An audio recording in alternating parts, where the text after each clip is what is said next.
Archie Sonic is a massive pillar. The Freedom Fighters, Mobius, the Wargates Eggman. Well, look at it globally. The room starts to change. America's had Archie. And over in the UK, had Fleetway. And Japan had its own manga, OVA, and Gamecast.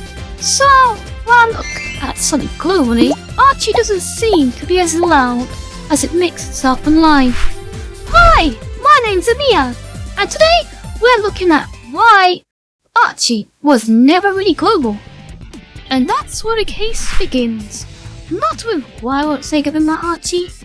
That question skips what Archie actually is.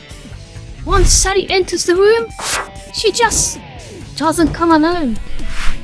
The stranger question is this: why do some Western Sonic characters feel like they can travel, while Archie characters feel trapped in their own little world? And that's what makes IDW characters so interesting. Tangle Whisper came from IDW, so yes, they are Western characters too. But with Tangle and Whisper, it feels different. They feel easier for modern Sonic to acknowledge, even in Japan. ゆずる了解。私はタングルザリーマー。はい。ウィスパーザウルフ。スナイパーよ。Tangle and Whisper feel more visible than Sally Acorn ever was. And that is the strange part. Sally was huge for the American audience of Sonic, but she was never global Sonic. As for Japan, they already had a different girl, Amy. Amy became the Sonic girl the games carried forward. Sonic X would have been the perfect place to show Sally to the Japanese audience. But even there, nothing. She stayed inside the American Sonic bubble. Amy became global. Sally stayed Western. Because that is the difference between Sally and the IDW characters. Tangle and Whisper do not take anyone's space. They just slide into the cast. Sage is easy to read. She's a new Sonic rival who demands blood. Kits is easy to read. He's the Tails counterpart. He is Tails if the bullying continued. You understand him in 2 seconds. Sally is harder. Who is she? Princess, leader, Sonic love interest, Sonic freedom fighter, SatAM character, Archie character, American Sonic history. Oh, that is long. So why do Tangle and Whisper feel easier for Sega to acknowledge now?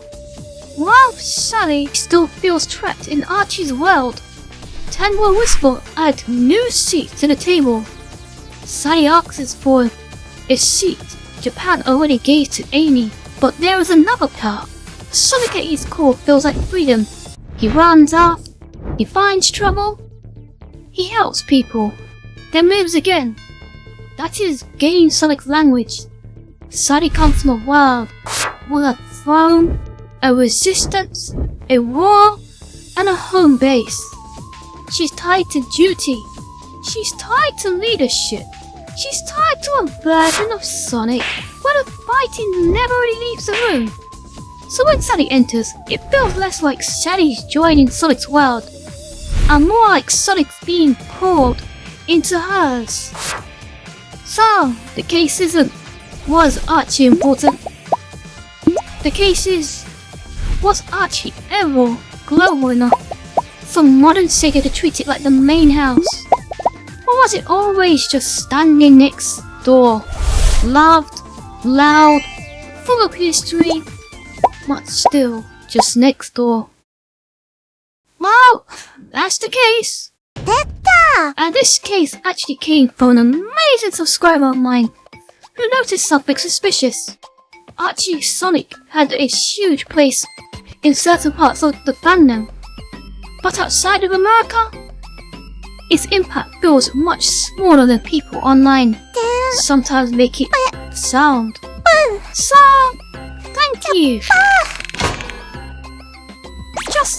Give me a minute. 50! Thank you, Melee. Right. Now, where was I? Right! I want to know how Archie fans feel about Sally. Was she really global? And what do you think about Japan not acknowledging her? You are free to break my allegations. Just bring evidence. Best one gets pinned. Oh, right. And Melee has become a subscribe button. How convenient. Subscribe for more Sonic cases and like the video if you want more Sonic strange history dragged into the light. If somebody asks, I'll open a case. If nobody asks, well, I just keep it investigating. And well, bye bye for now.